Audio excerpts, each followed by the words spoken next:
अधिकारी ने कैदी के सामने ही बड़े मजे से एक सेब काट कर खाया, पर कैदी तो कुछ और ही कर बैठा। बिना कुछ सोचे समझे सीधा हथगोले को काट लिया।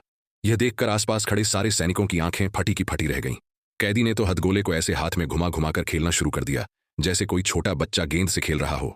उसके यह करतब देखकर खुद अधिकारी भी हैरान रह गया। अचानक कैदी झट से एक लकड़ी की झोपड़ी के अंदर घुस गया।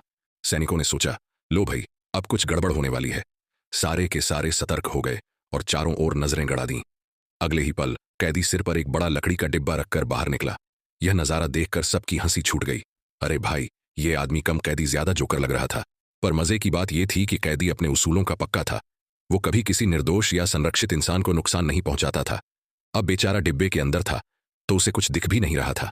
बस इधर उधर टकराता रहा जैसे कोई अंधेरे में भटक रहा हो। थोड़ी ही देर में सैनिकों ने उसे चारों ओर से घेर लिया। अब अधिकारी आया और उसने डिब्बा उठाया, पर अंदर कोई नहीं था। जल्दी जल्दी गाड़ी की भी तलाशी ली गई, पर वहां भी कुछ नहीं मिला। सबके चेहरे पर बड़ा सवालिया निशान था। आखिर यह कैदी गया कहां? इतने में एक सैनिक की तेज नजर पड़ी। अरे, कैदी तो छत पर भाग चुका था।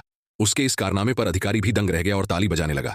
फिर तो कैदी ने कमाल ही कर दिया। छत पर चढ़कर सीढ़ी निकाल ली और 3 मंजिला ऊंचाई पर संतुलन दिखाने लगा।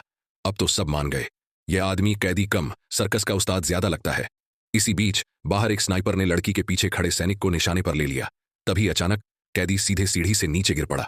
अधिकारी फौरन भागकर देखने गया कि कहीं मर तो नहीं गया, पर जब तक वो वहां पहुंचा तब तक रस्सी से बंधी दोनों लड़कियां चुपचाप रफू चक्कर हो चुकी थीं।